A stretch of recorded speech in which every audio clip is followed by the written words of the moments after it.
Hi friends, ഞാൻ ഹമീദ് ഫൈസി. നമ്മൾ ഇന്ന് പങ്കുവയ്ക്കുന്നത് 5ാം ക്ലാസ്സിലെ അടിസ്ഥാന പാഠാവലി മലയാളം സെക്കൻഡ് യൂണിറ്റ് 2-ലെ കനിവായ് നിലാവായ് എന്ന പാഠഭാഗമാണ്. അമ്മ, മുത്തശ്ശി, അച്ഛൻ, മുത്തശ്ശൻ, സഹോദരങ്ങൾ ഇങ്ങനെ കുടുംബ ബന്ധങ്ങൾക്ക് വളരെ പ്രാധാന്യം കൊടുക്കുന്ന, കുടുംബ സംസ്കാരം നന്നായി സൂക്ഷിക്കുകയും സംരക്ഷിക്കുകയും ചെയ്യുന്ന ഒരു നാടാണ് കേരളം. അമ്മ എന്ന 2 അക്ഷരത്തിൽ അടങ്ങിയിരിക്കുന്ന സ്നേഹവും കാത്തുസൂക്ഷിപ്പും മറ്റൊരു നാമശബ്ദത്തിനുമില്ല. കനിവായി നമ്മുടെ നിഴലായും അമ്മയും അമ്മൂമ്മയും അച്ഛനും മുത്തശ്ശനും ഉണ്ടാകും. അവരുടെ സ്നേഹത്തിന് അളവില്ല, കൊടുത്തു തീർക്കാനുമാവില്ല. മഹാസാഗരം പോലെയാണ് ആ സ്നേഹം, ആ വിശ്വാസം. ഈ യൂണിറ്റിലെ പാഠങ്ങളിലൂടെ ഇവിടെ പറഞ്ഞ സ്നേഹബന്ധങ്ങളെയും വിശ്വാസത്തെയും എല്ലാം നമ്മൾ അടുത്തറിയുന്നു. 3 പാഠങ്ങളായാണ് ഈ യൂണിറ്റിൽ ചേർത്തിരിക്കുന്നത്. തിക്കോടിയൻ്റെ ഒരു കഥ, കുമാരനാശാൻ്റെ ഒരു കവിത, ഡോക്ടർ PK ഭാഗ്യലക്ഷ്മിയുടെ നന്മപ്പൂക്കൾ എന്നിവയാണ് പാഠങ്ങൾ. ആദ്യം നമുക്ക് പ്രവേശന പാഠമായി നൽകിയിരിക്കുന്ന പാഠഭാഗത്തേക്ക് പോകാം. അമ്മ, ഇത് കണ്ടോ, നമ്മൾ പുതുതായി വാങ്ങി ഒട്ടിച്ച വാൾപേപ്പർ മുഴുവൻ വാവ ക്രയോൺസ് കൊണ്ട് കുത്തിവരച്ചു. ജോലി കഴിഞ്ഞെത്തിയ അമ്മയെ പടിക്കൽ തടഞ്ഞു നിർത്തി പരാതി പറയുകയാണ് മൂത്ത കുട്ടി. നോക്കുമ്പോൾ ചുമരിലാകെ പതിച്ച ഭംഗിയുള്ള വാൾപേപ്പറിൽ നിറച്ചും പല നിറങ്ങൾ കൊണ്ടുള്ള കുത്തിവരകളും എഴുത്തും. അമ്മയ്ക്ക് ദേഷ്യവും സങ്കടവും വന്നു. എന്നാലും അതിനിടയിൽ അമ്മ ഒരു കാര്യം ശ്രദ്ധിച്ചു. പല വർണ്ണങ്ങൾ കൊണ്ട് വാവ കോറിയിട്ടിരിക്കുന്നത് ഇങ്ങനെ വായിച്ചു: അമ്മയെ എനിക്കിഷ്ടമാണ്, അമ്മയെ എനിക്കിഷ്ടമാണ്, അമ്മയെ എനിക്കിഷ്ടമാണ്. അമ്മയുടെ കണ്ണു നിറഞ്ഞു. ഒരമ്മയുടെ ശുദ്ധമായ ഹൃദയം എന്താണെന്ന് നമ്മൾക്ക് പറഞ്ഞു തരുന്നു. ഭവനത്തിൻ്റെ ഭിത്തി വാൾപേപ്പർ കൊണ്ട് മോടി പിടിപ്പിച്ചിരുന്നു. ആ വാൾപേപ്പറിലാണ് ഇളയ കുട്ടി കുത്തിവരച്ചത്. ആ കുട്ടി അറിയാവുന്ന രീതിയിൽ എഴുതി വെച്ചത് വായിച്ചപ്പോഴായിരുന്നു മാതൃത്വം അതിൻ്റെ ഉന്നതിയിലെത്തിയത്. അമ്മയെ എനിക്കിഷ്ടമാണെന്നായിരുന്നു കുഞ്ഞ് എഴുതി വെച്ചത്. സ്വന്തം കുഞ്ഞ് അമ്മയെ ഇഷ്ടമാണെന്ന് പറയുകയോ എഴുതുകയോ ചെയ്താൽ ഏതു മാതാവാണ് സന്തോഷവതിയാവാതിരിക്കുക? അതാണ് ഇവിടെയും സംഭവിച്ചത്. കുഞ്ഞിൻ്റെ ആഗ്രഹം കണ്ട് സന്തോഷം കൊണ്ട് അമ്മയുടെ കണ്ണ് നിറഞ്ഞു. ഒരമ്മയുടെ ഹൃദയം വ്യക്തമാക്കുകയാണിവിടെ. മുകളിൽ പറഞ്ഞ അനുഭവം വായിച്ചല്ലോ. അമ്മയുടെ കണ്ണ് നിറയാൻ എന്താണ് കാരണം? പറഞ്ഞു നോക്കൂ. അമ്മയുടെ കണ്ണ് നിറയാൻ എന്താണ് കാരണമെന്നാണ് പാഠഭാഗത്ത് ചോദിച്ചിരിക്കുന്നത്. നമുക്കതിൻ്റെ ഉത്തരം നോക്കാം. അമ്മ തൻ്റെ കുഞ്ഞിനെ അത്രമാത്രം സ്നേഹിക്കുന്നു. ആ സ്നേഹം നിഷ്കളങ്കമാണ്, നിഷ്കപടമാണ്, നിസ്വാർത്ഥമാണ്, നിരുപമമാണ്. കുഞ്ഞിൻ്റെ ഇഷ്ടവും അതുതന്നെ. അമ്മയോടുള്ള കുഞ്ഞിൻ്റെ സ്നേഹവും അങ്ങനെ തന്നെ. മാതൃത്വത്തിൻ്റെ മഹത്വവും സ്നേഹത്തിൻ്റെ വിശുദ്ധിയും പൂർണ്ണമായി ഇവിടെ തെളിയുന്നു. ഇത്രയുമാണ് ആ പ്രവേശന പാഠത്തിലുള്ളത്. അടുത്തത് തിക്കോടിയൻ്റെ മുത്തശ്ശി ഒരു കഥ തുടങ്ങുന്നു. തിക്കോടിയൻ എന്ന പേരിൽ പ്രശസ്തനായ P. കുഞ്ഞനന്ദൻ നായർ എഴുതിയ ഒരു ബാലകഥയാണ് മുത്തശ്ശി ഒരു കഥ തുടങ്ങുന്നു എന്നത്. അദ്ദേഹത്തിൻ്റെ രാക്ഷസൻ്റെ ചിരി എന്ന പുസ്തകത്തിൽ നിന്നാണ് ഈ കഥ ചേർത്തിരിക്കുന്നത്.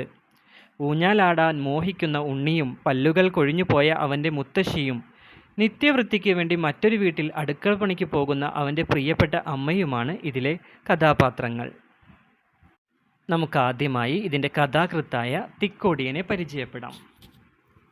മലയാള സാഹിത്യത്തിലെ ശ്രദ്ധേയനായ ഒരു എഴുത്തുകാരനാണ് തിക്കോടിയൻ എന്ന P. കുഞ്ഞനന്ദൻ നായർ. അരങ്ങു കാണാത്ത നടൻ എന്നറിയപ്പെടുന്നത് കുഞ്ഞനന്ദൻ നായരാണ്. അദ്ദേഹത്തിൻ്റെ പ്രധാന കൃതികൾ പുഷ്പവൃഷ്ടി, ഒരേ കുടുംബം, ജീവിതം, പ്രസവിക്കാത്ത അമ്മ, പുതുപ്പണം കോട്ട, യാഗശില, അശ്വഹൃദയം, ചുവന്ന കടൽ, പഴശ്ശിയുടെ പടവാൾ, അരങ്ങു കാണാത്ത നടൻ. ഇത്രയുമാണ്. ഇതിൽ അരങ്ങു കാണാത്ത നടൻ എന്നുള്ളത് അദ്ദേഹത്തിൻ്റെ ആത്മകഥയാണ്. ഈ പാഠഭാഗം വിശദമായി മറ്റൊരു വീഡിയോയിൽ ഞാൻ ചെയ്തിട്ടുണ്ട്. അതുകൊണ്ട് ഇപ്പോൾ നമുക്ക് പാഠഭാഗത്തിൻ്റെ ആശയം നോക്കാം. ഊഞ്ഞാലിലാടി ആകാശത്തോളം പൊങ്ങണമെന്ന മോഹവുമായി ഉണ്ണി മുത്തശ്ശിയുടെ അടുത്ത് ചെന്ന് വിവരം പറഞ്ഞു. ചെവി നന്നായി കേൾക്കാത്ത മുത്തശ്ശി അമ്മ വരുമ്പോൾ കൊണ്ടുവരുമെന്ന് പറഞ്ഞു. എന്നാൽ അമ്മ വരുമ്പോൾ കൊണ്ടുവരുന്നത് തണുത്ത ചോറും കറികളുമാണ്. അമ്മ സന്ധ്യയാകുമ്പോഴാണ് വരുന്നത്. ചിലപ്പോൾ രാത്രിയാകും. ഉണ്ണി ഉറങ്ങിയാൽ അമ്മ ഉണർത്തും. പാതി ഉറക്കത്തിൽ അമ്മ അവന് ചോറ് കൊടുക്കും. ചിലപ്പോൾ ഉരുള വായിൽ വെച്ച് അവൻ ഉറങ്ങും. അമ്മ അവനെ തട്ടി ഉണർത്തി ചോറ് കൊടുക്കും. അമ്മയുടെ അടുത്ത് കിടന്ന് തന്നെ അവൻ കിടന്നുറങ്ങും. അമ്മ നേരത്തെ വരുന്ന ദിവസം അവന് സന്തോഷമാണ്. മുറ്റത്ത് അമ്മ എത്തുമ്പോൾ തന്നെ അവൻ ഓടിച്ചെല്ലും. അമ്മയോട് അവൻ പറയും, അമ്മേ, എന്നെ എടുക്കണം. ചിരിച്ചുകൊണ്ട് അവനെ അമ്മ ഒക്കത്തേറ്റും. അവൻ്റെ കാലുകൾ തറയിൽ കിടന്ന് ഇഴയുകയായിരിക്കും. അമ്മയോട് അവൻ പലതും ചോദിക്കും. അമ്മ ജോലിക്ക് പോകുന്നത് ഒരു വലിയ വീട്ടിലാണ്. ഒരിക്കൽ അവൻ കൂടെ പോയി. പൂന്തോട്ടത്തിൽ നിന്ന് ഗൃഹനാഥൻ കയർത്തു. വേലയ്ക്ക് വരുമ്പോൾ കുട്ടികളെ കൊണ്ടുവരരുതെന്ന് പറഞ്ഞിട്ടില്ലേ എന്ന് ഗൃഹനാഥൻ കയർത്തുകൊണ്ട് പറഞ്ഞു. ഉണ്ണിക്ക് ആ ഗൃഹനാഥൻ ഒരു രാക്ഷസനായിട്ടാണ് തോന്നിയത്.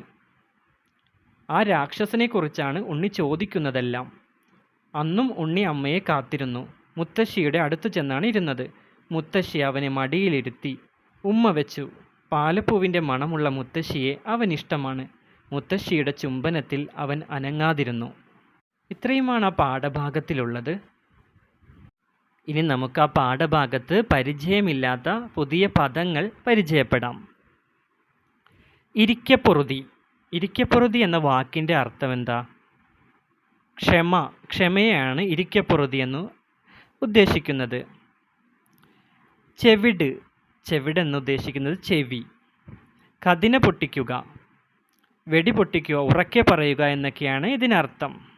തൂവാല. തൂവാലയ്ക്ക് അർത്ഥം കൈലേസ് എന്നാണ്. മതി വന്നില്ല. മതി വന്നില്ല എന്ന് പറഞ്ഞാൽ തൃപ്തിയായില്ല എന്നൊക്കെയാണ് അർത്ഥം. തുള്ളിപ്പിടിച്ച മുഖം. വെറുപ്പും കോപവും ഇടകലർന്ന മുഖം. ഒക്ക്. ഒക്കത്ത് വെക്കുക, ഒക്കത്ത്, ഇളയിൽ എന്നൊക്കെയാണ് അർത്ഥം. കുന്നായി നടക്കുക. അതിനർത്ഥം നന്നായി കുനിഞ്ഞ് നടക്കുക എന്നാണ്. മൂർധാവ്. മൂർധാവിൻ്റെ അർത്ഥം ഉച്ചി എന്നാണ്. തുടർന്ന് പാഠഭാഗത്ത് ഒരു കുറിപ്പ് തയ്യാറാക്കുവാനാണ് പറഞ്ഞിരിക്കുന്നത്.